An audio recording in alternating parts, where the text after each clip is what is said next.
Hey everybody, today we are talking about Please Look After Mom by Kyung Suk Shin. So you might know that I've already read this book and done a review on it 5 years ago, and ever since then I've wanted to read it again because of how much I loved it.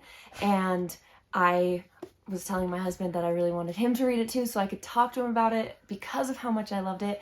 And finally he has read it. AJ, he's been on the channel before a long time ago, but I wanted him to come on and talk to you guys about this with me, since it is something that I really just wanted to do more of like a spoiler review for, since I don't usually do those, but since I've already reviewed this, if you want to watch that one instead to not be like spoiled, then do that first. If you've already read this, then stay here because we're going to talk about it, and we're going to talk about like a lot of the details and go more into spoiler territory for this. So you've been warned.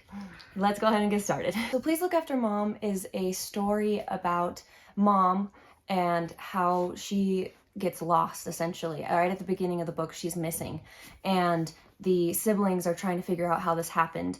The mom and her husband, they came to Seoul, and they were at the station, and the father went to get onto the train but wasn't paying attention that his wife wasn't right with him, and so she got left at the station, and they don't know where she went. Like, they tried to find her and she was just gone. And so basically you're learning through memories and perspectives of the children and the father of how like this could have happened, and them setting up, making flyers and trying their best to figure out where she was. And so basically you're just learning about the mom through their memories, because once someone's missing, you kind of get in I feel like a reflective state where you're like, oh. And so we get to see different things that like the kids were feeling as they were trying to find their mom, figuring out where she went. So that's essentially what the story is about. So it's very character driven, based on this family. All right, so one of the first things I wanted to ask you once we finish reading this was, this book, since it goes into different perspectives, there's first person, third person, and second person. Most of it is in second person, and so I was wondering what you thought about it.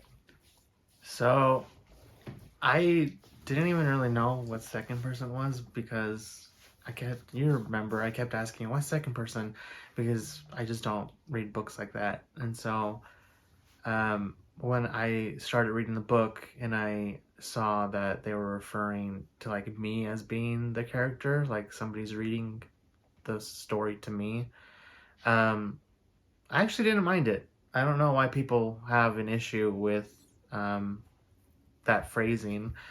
The way the story goes, you just feel like you're in these characters' shoes anyway, because of like how realistic they are and like what's going on in the story. So it never bothered me.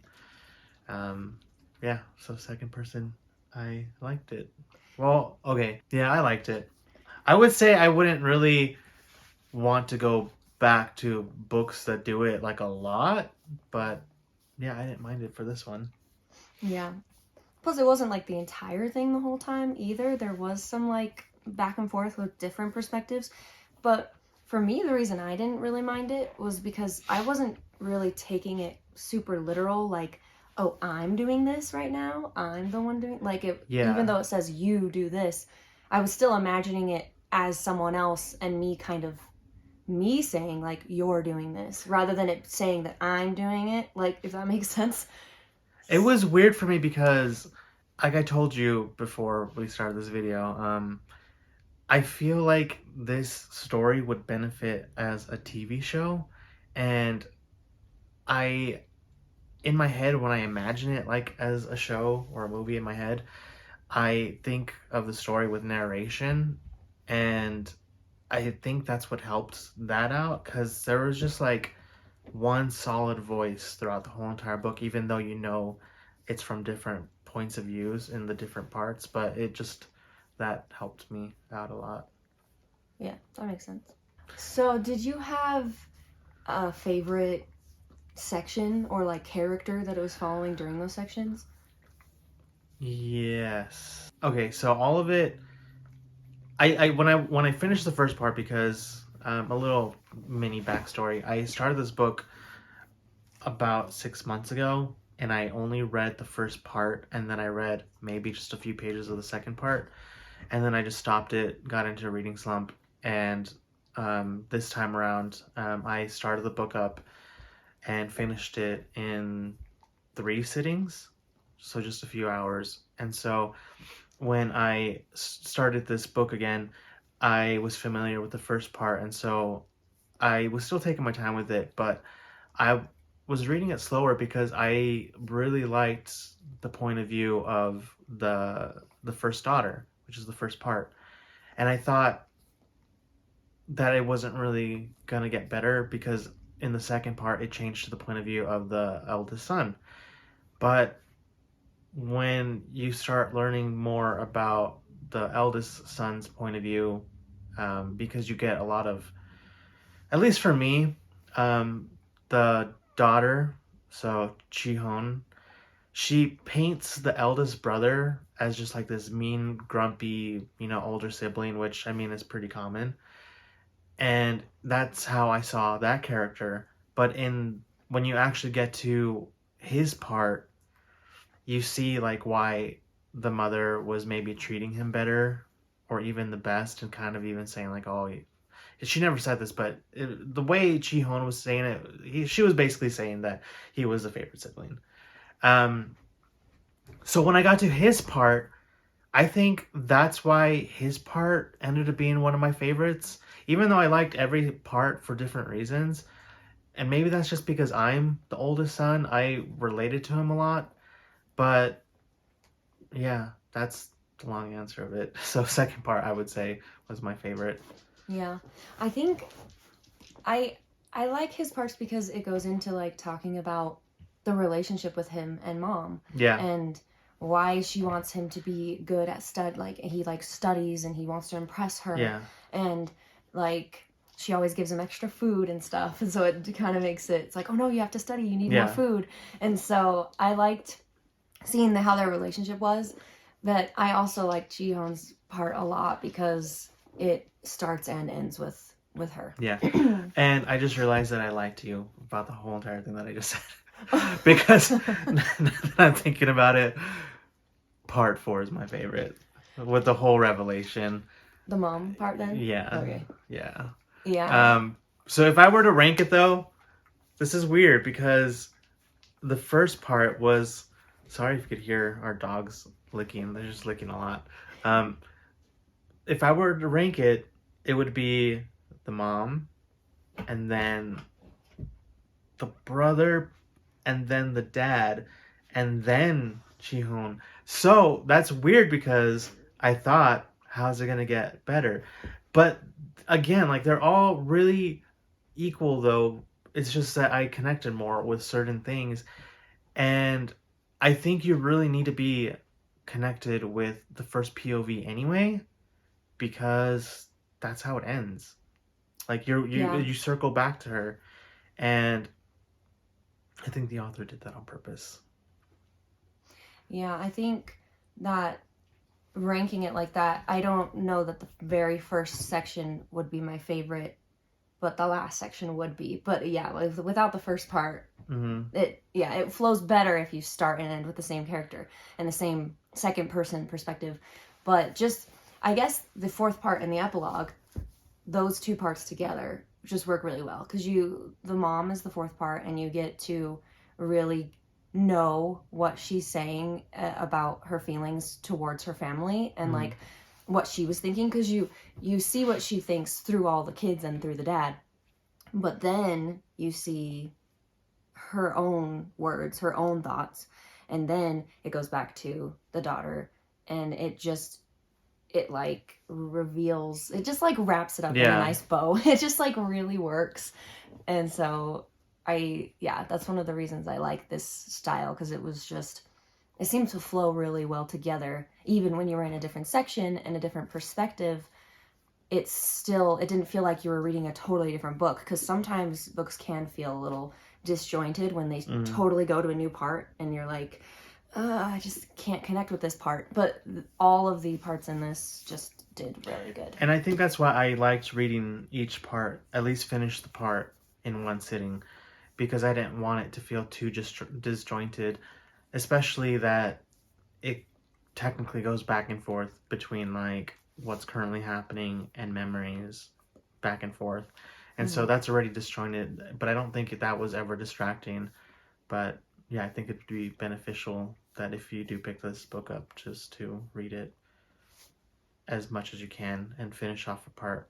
Okay, so when I was reading this for the first time, when I finished the book, I don't normally cry during books. I can cry really easily in movies, but like when I read, I feel like I could still feel like, oh, but like I might not go all the way to tears. But this book was like the first book that like as soon as I finished it, I was like I broke down and was just bawling. I was like, I didn't even expect it to be happening, and it was just happening. Is it when the book finished or It before was starting to bubble up on the last page. So like the very 3 last paragraphs is where I was like, what? And I started to like get a little teary-eyed, and then the last sentence I was like, oh, Yeah. and then I just kind of sat there, and the more I let it sink in, I was like and just like let it come out, because I just didn't even expect that reaction, but it was just so, I just thought that that epilogue was so well done that it just made me feel so much. For me, I think what got me into the emotional state was being able to visualize it really easily, because I think I was getting really sad and maybe like misty-eyed at the end of each part, because I know at the beginning of the video you said like they're trying to figure out how the mom went missing, but I think the bigger question is, why did she go missing? Because yeah, they're trying to figure out like how did they get to that point. And so with a lot of their revelations, there's just like a lot of sadness to it. But with the epilogue, with Chihon being in like the Vatican, so like what, Venice City, is that what it is? I'm pretty sure. Yeah. Yeah, Venice City, so the smallest country. Well, at least that's what the book said. There's a lot of references to what she's seen like in the museum, and while I was familiar with like the names that she was using, I just wanted to like double check. So like that's why at the end I told you that it would only take me like a couple hours to finish it, but it took me longer because I was like pausing, taking breaks, like going to like search like these images because I wanted to visualize it. And I don't really do that when I read books, but for this one I wanted to do that. So when she was in the museum at the very end, and when she's standing in front of the statue and like the paintings and all that stuff, it was just in my head very clearly. And so I think that's why it got to me a lot more. Yeah, and that statue is like, yeah, it's in it more than one time, so it's like, yeah. You should look, so you guys should look this up. It's Pieta. So Pieta. sounds right. Yeah, and if you're not familiar, it is, you know, like Christ's mother holding his body after the crucifixion. And so even if you're not religious, I still think it's a very, like, I don't want to say gruesome. It's a very intense imagery. And it made me remember like in school, like when my photography teacher showed me an image of like, it had to do with like maybe like religious stuff, but he said like you don't have to be religious to appreciate it. You just kind of need to know like the context. And Yeah, I agree. So I just want to say one more thing pretty much about it, and this is where it's super spoilery. So I assume at this point you don't care anymore about spoilers, because this is gonna spoil the main thing. But so you were saying as you were reading it, you pretty much assumed that the mom was going to be dead. Yeah. So when you found out that she really was, I guess, when did you know for sure, like, oh, okay, yes, and like, how did you feel with that being the reality? I just got chills. So, I think I assumed right off the bat, because especially with you being like sad about the book, I just kind of thought like what would be sad in this kind of story. But I didn't let that ruin anything for me. But for me, when you get to part 4, so the last part before the epilogue, and it starts off, the when I was reading it slowly, I was like, am I getting confused because the writing style, or am I getting confused because I'm not understanding the context? Because there's a phrase in there where the person who you don't technically know who is talking, she's talking about like, oh, the man probably planted that tree that I could sit on, and I'm like, why would this character be sitting on a tree? Like, is this like one of the grandchildren or Yeah. so it was a little confusing. And then when it starts progressing, and then the point of view is like realizing that like the grandchildren are like in the front yard, noticing that there's a bird on the ground and also in the trees. That's when I was like, this is the grandmother, or the mom. Mhm. And at that point I was like, there's no way that like this character is like coming back. So at that point, I made that realization. But for some reason, I didn't get sad right away, mostly because throughout the whole entire book, you get her tragic backstory. So I kind of felt relieved for her. And I remember it took a few more pages to start getting emotional. And I didn't tell you this, but I just feel like Ocean and Ponyo sometimes sense like something's going on, like emotional wise, because I was in a room by myself and Ocean just comes in, like all walking in slowly, and she just comes up to me. And I'm not even being like emotional, but then that started getting me emotional. And that's when I was like, okay, yeah, I have to accept that like she's gone now. But then I started getting like her point of view and start filling in a lot of the blanks of what happened. Yeah. Yeah. I didn't immediately get sad either because it was kind of like made you feel like this is probably what's gonna happen, and then when it was just kind of like, yeah, okay, that's what this is. That Because makes if sense. you really think about it, I don't think the book would have ever given like an actual reason of how did she go missing. Like, yeah, we know that like she had like episodes of being disoriented, but I don't think the book was ever going to explain like, oh, she got confused, she walked away from the subway station, and then she started to roam the city. Because there was one question that kept bugging me in my head, because I kept asking myself like, is she not noticing like the flyers? Because if she does notice the flyers, wouldn't she take some sort of action? But then I'm like, that doesn't make any sense. She's not in a state to do that. And so I just tried reasoning with how she got to that point, but that was not the point.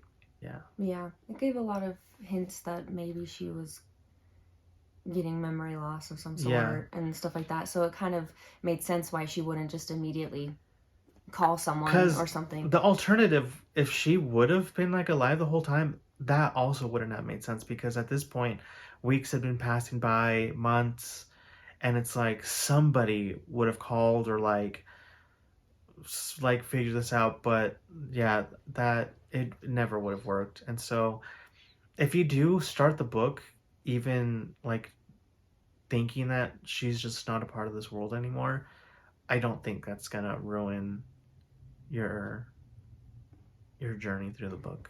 Because really, it's the epilogue. Yeah. And we won't spoil that part, but like the epilogue really just ties it up. Like I said earlier, like it really makes it a finished book. Because if they just ended on the ending of the 4th part without the epilogue, it would have been fine, but it just wouldn't have been like that. To me, it's like cherry on top, perfect. Yeah. Like wraps up other things, pulls from another part in the story to the end to make that part even more meaningful. and more accepting overall. Just it is just a really good way, and that's the most emotional part, I think, is having that ending wrap things up and make you feel all the feelings. It's closure. Yeah. The epilogue's closure, because the last sentence of the last part does work as an ending, but the epilogue does enhance that ending. Yeah. I don't know why I had these feelings that this was going to happen. Maybe it's because I feel like everything mattered in the book, because that's another reason why it was taking longer to read it, because you reread it right after I was done. Well, you started like a day before I was done, and you finished it like the next day after me, and I was like, how did you read it so fast? But for me, I was taking longer because I kept going back to earlier parts, because I'm like, I wanted to kind of connect some dots and references, because there are references in the beginning where I really do think that you'd get more out of the book by reading it a second time. But anyway, there was two things that I assumed. The first one being there was another person in her life. There was nothing specific that comes to mind as to why I thought that.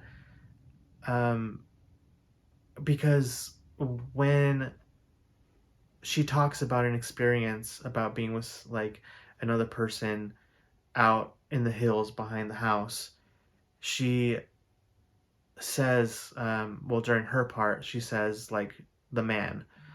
But earlier, when she's walking there in the first part with Shihun, she asks, the daughter asks her, like, who have you been back here with? And she responds, nobody. Like, I just walked back here by myself. And at that point, I don't think she was intentionally lying, but because at that point, I do assume that she was ready, like going on walks with this person. So I thought that was interesting. And then the second part that I assumed was going to be a thing was her losing a child. And I think that's more because I was trying to keep track of like the names, even though they only revealed 2 out of the 5 children's names. And I was keeping track of like who's who, like the first child's Hyung Chol, and then the second brother, you don't get the name, and then Chihon, the third, and then the fourth is a sister who is technically a part of the fourth part, just because that's who the mom is focusing on, and then the youngest brother. But reading that, I don't know, I just had the sense of maybe she lost somebody. And there are parts where they start to like evaluate why she's like so thick-skinned, but there's just one part where she showed her being vulnerable, and that was she couldn't hurt animals, and she couldn't like kill like fish or other types of food that they needed to eat. Like she'd always ask her children to help, like with chickens. So maybe that's why I connected the dots, but yeah, it was never made clear. And so when it was actually revealed, I was like, maybe she planted the seeds, and I was supposed to think that, but I don't think the author was being too intentional with it. Yeah, because I didn't. Yeah. I didn't get the. Yeah, so that's. I like that you brought that up, because I didn't even think about that, because reading it, I was like, the second time I was like, oh yeah, who is the man? I couldn't remember, and then I was reading and I was like, oh yeah. Because you know me, I don't like to try to think of what's going to happen at the end, or try to like spoil like a plot twist or whatever, because those things aren't plot twists. Those aren't, I wouldn't even, well, they are technically revelations. They're just something to where the author just knows that this is going to be an important part of understanding this character, and maybe she's going to tease it a tiny bit. There is a lot of foreshadowing in the book. Actually, you know what? Now that I say that, there was a hint of there being another person in the mom's life. In the first part, when the daughter goes to the market and she's asking like what this huge fish is, she assumes it's tuna, but it ends up being the ocean fish. And she asks the the person behind the fish market, ask him what it is, and when he clarifies that it's the ocean fish, she thinks back on a book that she read as a kid, where the main character of the book would go to the museum to go look at that fish in like not the museum, in the aquarium, and she would get upset because it would make her think of her mother, who abandoned her as a little kid because she took all the money and she ran off with another guy. And when that part stood out to me for some reason, and when I was getting towards the end of the book, I was trying to find that part. And when I found it, because I thought it was talking about um, the mom's mother, Sonyo's mom, but it wasn't, and that's why I got confused a little bit when she was just talking about like a book that she was reading in the book. Yeah. Yeah, because I reread that sentence because I was like, wait, what happened? And Because like, oh, it's a book. later on, like in the middle of the story, it is like it shows like when the parents got married, the mom was in the picture, like her mom, so the grandmother. So it couldn't have been that. So yeah. So was there anything in there that you were like not a fan of, like you didn't care for, like parts you didn't like? Not necessarily that I didn't like, but I thought they could have put a little bit more focus on two of the siblings, because there's the second child, so the second son. The only time that he ever really stands out is when Chihon is remembering that he was the brother that taught her how to read. And this is going back to like the mother being illiterate. And that's the only thing that stands out. And then the other sibling that isn't really focused on is the youngest. And the youngest son, the only time that he is brought up, well, there's two times actually. I think he's the one who made the website to put the mom's information on at the beginning of the book when they're looking for her. And then the second time, it's inferred that he's a drunk, like he's an alcoholic, which was a theme throughout the family. And I actually just put that together. So the oldest daughter would be drinking a lot when she was looking for the mother. So would the eldest son. And then it was also mentioned that like the father had a drinking habit when he was younger. And yeah, when it's his point of view, it's learned that like the doctor's telling him like you need to back off. So, and maybe she just used them as like plot points to kind of make those connections, because I'm wondering if the story would have still worked if it was only the three children. But I do remember actually telling you that it's kind of revealed that they were starting to get a little bit out of poverty once they had the fourth child, and so maybe that's kind of showing the fifth kid didn't have to live the same way that his older siblings did. And so it's just something else you think about. Other than that, Maybe if they like talked more about those other children, like more, that maybe it would That's have the been thing, like- too long, and maybe it would have muddled it. and that's a why it's little. not even really a complaint for me, because it still works. Because I sure would have made the story longer, but I don't think it would have been too necessary. So I think it was just personal preference. Like, it's fine that it was out, and maybe I'm wrong, and it really wouldn't have benefited the story to focus on those two siblings a little bit more. I don't put very many books into my favorites on Goodreads, but I did put this one into one of my favorites, and I know that makes you happy. But this one I just connected with more, and I'll tell you about it more off camera, because there were a lot of similarities in the book that I connected to when I was a little kid, like what to do with like the parents and stuff and some other stuff. But this one, I don't even think this is one of those stories that you hate it or love it. I do think this is an easy book to really connect with, even if you didn't live a similar life, because the humans and characters are just so real in the story, and so it's not hard to connect with them at all. I think there's something that, you know what, this is universal. Like anybody can love this because a lot of people have like a motherly figure in their life, even if it's not like their maternal, like their actual mom, biological mother. And I think that's why that last part before the epilogue would have worked as an ending, because that's what she says. Like, you realize that you don't know your mother because you see her as your mom and not as a person. And when you learn that, you kind of ask yourself, did your mom do that to her mom? And did her mom do that? Like, I'm like, push that on you. how do I see Yeah. my mom? Exactly. Do I It think makes about you what think. my mom likes, or do I just see her as someone who like made me food growing up Yeah. and like took care of me? But Yeah, like, but what she's is more she? than that. Yeah.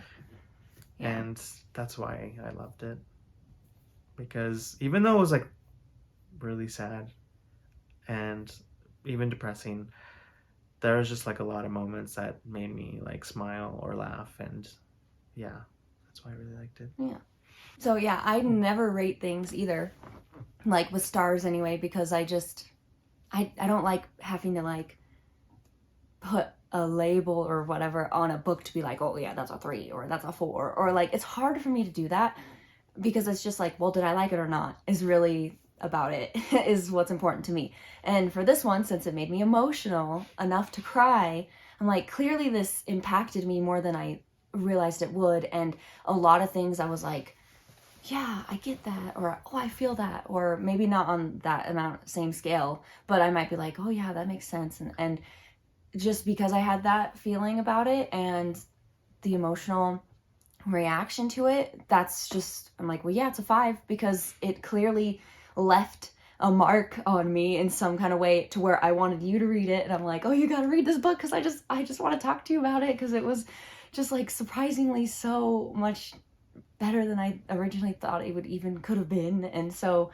and yeah, it's just one of the first books that made me want to read more books like this. And yeah, so that I could feel those kind of like feelings more when I read. So They need to make a television adaptation, because my mom doesn't read, and yeah. if she watched the TV show, it would make her ugly cry. If they did it right, because if they did it wrong, then she would just ugly cry because of how bad it is. Well, thank you for talking to me about this book and reading it, because I just wanted to know so much how you thought. Thank you for watching. I appreciate you, and if you have any questions, you can yeah, ask them. Yes, and because I do actually check, even though I'm not on these videos, I do like reading comments, even if it's videos that I'm not even a part of. Yeah, it's just nice to see what other people are thinking. So if you've read it, or if you watched my other video and you commented on there, but now you're here again, like, if you still feel the same way you did before, like, yeah, comment about it, what you think, and we'll respond. But yeah, please look after Mom. Thank you so much for watching. We appreciate you, and we'll see you in the next one. Bye. Bye.